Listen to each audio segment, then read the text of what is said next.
Finally, the last part of the application that we're going to look at is to list all the customers who have unpaid fines or overdue videos. And we're going to need to list them in order of their debt to the video store. This allows us to prioritize which customers we should chase, phone up, etc.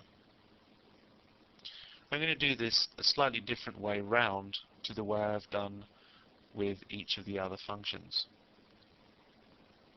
I'm going to first of all show you what the particular function actually does.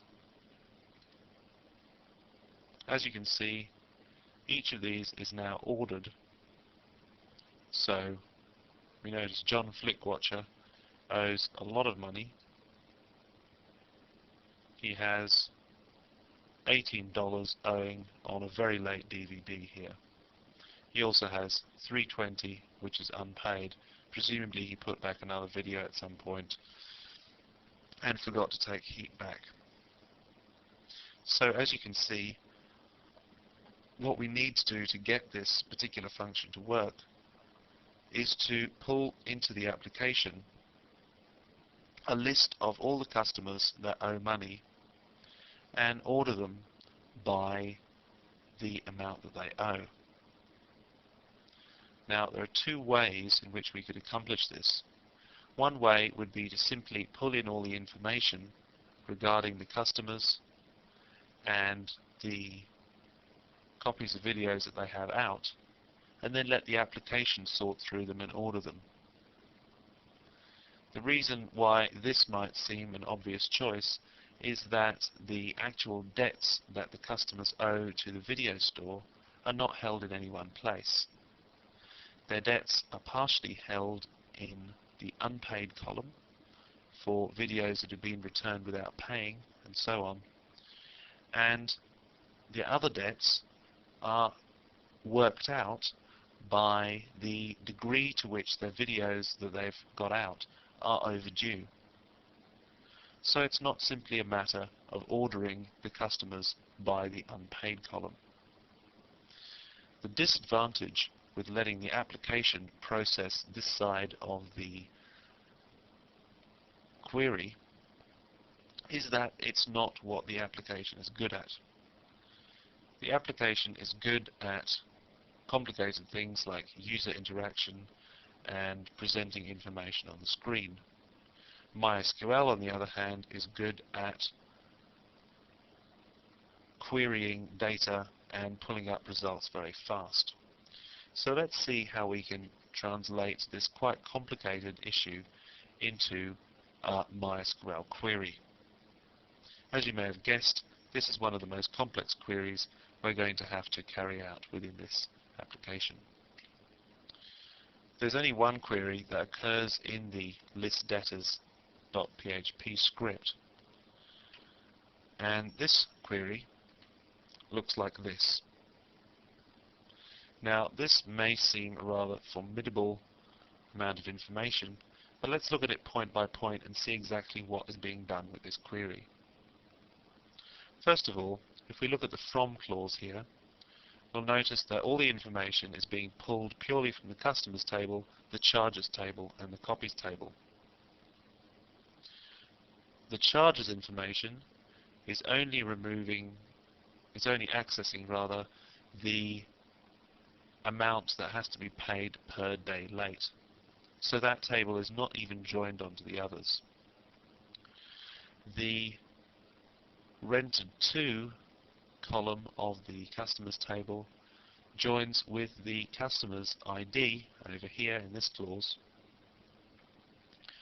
and that allows us to find all the copies of videos that a particular customer has out at the moment. We're grouping this information by the customer ID, and we're ordering by the owing column. Now, what is this owing column? There's no owing column on any of the tables. If we look up at the top, at the part that I've been deliberately avoiding up to this point, we'll see that the fields that we're returning, or columns that we're returning, are the ID of the customers, their first name, their surname, and this particular owing column, which we've generated from this particular piece of SQL.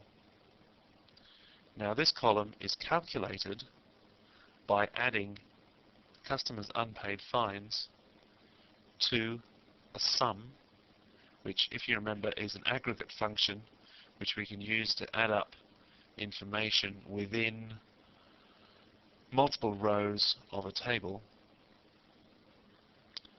The amount, the charge amount, which means the particular amount it costs to have a video late for a day, multiplied by,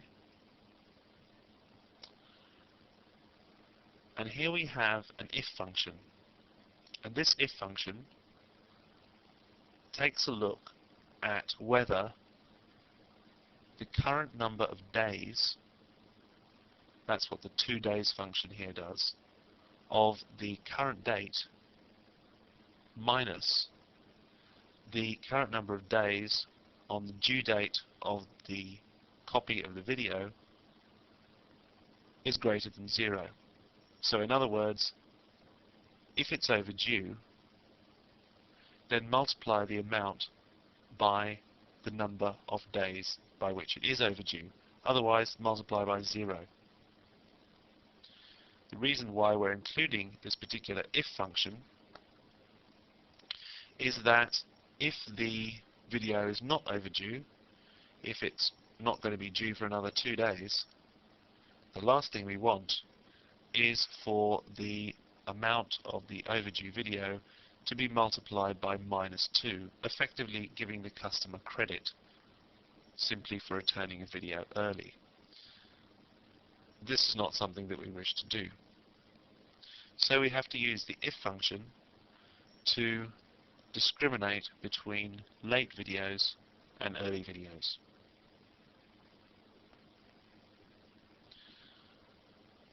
So with this query, we are able to access the information within the list debtors script.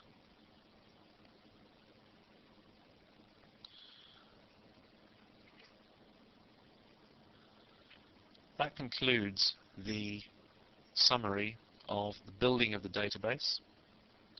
I've included absolutely everything that you'll need to run the application in the source code provided with this CD.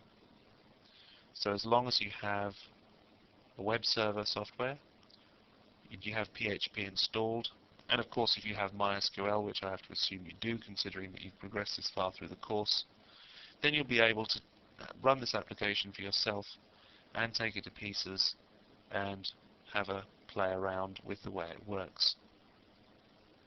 Some of the queries that have been included in this application may have seemed a little imposing, but I hope by breaking it down I've been able to show you how in a relatively real-life application, this of course was only a sample application produced for this title, but it fulfills approximately real-world needs. We're able to use mysql as a very flexible and powerful tool for the back end of a complex application. I hope you've enjoyed this course. I've certainly enjoyed creating this title, and I hope you have every success with your database development in the future.